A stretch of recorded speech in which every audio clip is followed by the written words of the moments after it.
देश में भले ही अभी लोकसभा चुनाव की तारीखों का ऐलान नहीं हुआ है, लेकिन राजनीतिक पार्टियां सरगर्मी के साथ चुनाव की तैयारियों में जुट गई है। अखिल भारतीय कांग्रेस कमेटी के महासचिव केसी वेणुगोपाल के निर्देशानुसार अब कांग्रेस युवाओं को युवा न्याय का भरती भरोसा दे रही है। भोपाल से मीडिया विभाग के उपाध्यक्ष अवनीश बुंदेला और मिथुन अहिरवार ने संयुक्त पत्रकार वार्ता में कहा कि अगर कांग्रेस सत्ता में आती है तो वह युवाओं के भविष्य को संवारने का काम करेगी। आगे उन्होंने कहा कि कांग्रेस सरकार बनने पर युवाओं के लिए नौकरियों को लेकर 5 बड़े वादे प्रमुखता से पूरे किए जाएंगे।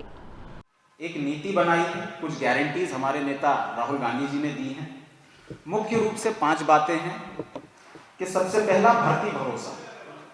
आपने देखा होगा कि कांग्रेस पार्टी ने इस देश में पहली बार सरकारी नौकरियों की बात नहीं करी है। कांग्रेस पार्टी ने 3-3, 4-4 पीढ़ियों को सरकारी नौकरियां दी हैं और अब फिर हम उस दिशा में जाना चाहते हैं कि लोग काबिल बने, सक्षम बने। इसके लिए सरकारी नौकरी एक रीढ़ की हड्डी का काम करती है। तो 30 लाख सरकारी नौकरियां कांग्रेस पार्टी ने उसका वादा किया है।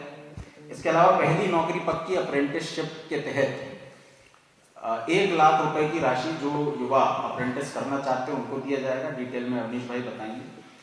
पेपर लीक के खिलाफ कानून, गिग वर्कर्स के लिए सामाजिक सुरक्षा और युवा रोशनी, जिसके तहत 5,000 करोड़ रुपए का स्टार्टअप फंड जो है उसकी व्यवस्था की हमने गारंटीज दी हैं। राहुल गांधी जी ने, हमारे अध्यक्ष खड़गे जी ने गारंटीज दी है। इस देश में इसके पहले भी कांग्रेस ने रोजगार के लिए बड़े बड़े काम किए, औद्योगिकरण किया है और अब चूंकि हम 10 साल से सत्ता से बाहर है तो हमने फिर से एक नई चीज के बारे में सोचा कि हाँ, अगर ये विषय रहेगा तो युवाओं में जो डिप्रेशन आ रहा आज की तारीख में, नौकरियां न मिलने के कारण वो क्राइम की तरफ बढ़ रहे हैं कई सारे बच्चे, तो उससे इसमें हम कहीं कम से कम उसको कंट्रोल कर पाएंगे।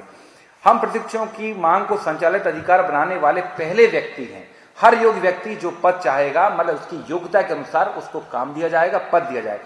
किसी के द्वारा इससे कंपनियों पर थोपा नहीं जाएगा। कंपनी इसमें फ्री रहेंगे, कहीं ना कहीं इसमें योग्यता भी एक पैमाना है और 1961 के अधिनियम में इसको लिखा भी गया है। हम मौजूदा विचार को बढ़ा रहे हैं, 50 लाख प्रशिक्षुओं का लक्ष्य रख रहे हैं। वर्तमान में सिर्फ 8 लाख ट्रेनी हैं जो सरकार के पास आज की तारीख में रजिस्टर्ड हैं। इसके आगे सरकार ने कोई रेस्ट्रिक्शन नहीं किया। जबकि आप बेरोजगारी की दर देखें तो शायद मध्य प्रदेश में अकेले ही मिथुन जी अभी बता रहे थे कि 30 लाख से ज्यादा युवा आज की तारीख में बेरोजगार, रजिस्टर्ड 40 लाख के आसपास हैं। यह महत्वाकांक्षी अधिनियम हमारे युवाओं के लिए कौशल, रोजगार, सबसे बढ़कर सम्मान की सुविधा को प्रदान करेगा। तो ये सारे विषय हैं जो रोजगार को लेके कांग्रेस पार्टी ने, खासकर राहुल गांधी जी ने उस विषय को छुआ। इसके अलावा आपको याद होगा पेपर लीक आज की तारीख में एक बहुत बड़ी समस्या बन गई। अभी कुछ दिन पहले आप मध्य प्रदेश में ही देखें तो मध्य प्रदेश में मैथ का, साइंस का, 10वीं 12वीं के, हिंदी तक का पेपर लीक हो, इंग्लिश का पेपर लीक, निरंतर बकायदा कहा जा रहा था कि आज भी पेपर लीक, और पेपर लीक हो रहा था। और उसके ऊपर याद कर लें, वो मुद्दा भी आज गौण हो गया। कहीं उस मुद्दे पर आज की जो वर्तमान की सरकार है कोई काम नहीं करती है, क्योंकि सरकार ऐसी पार्टी की सरकार है जो ऑनलाइन गेमिंग को, जुआ सट्टा खेलने को लीगल बनाती है।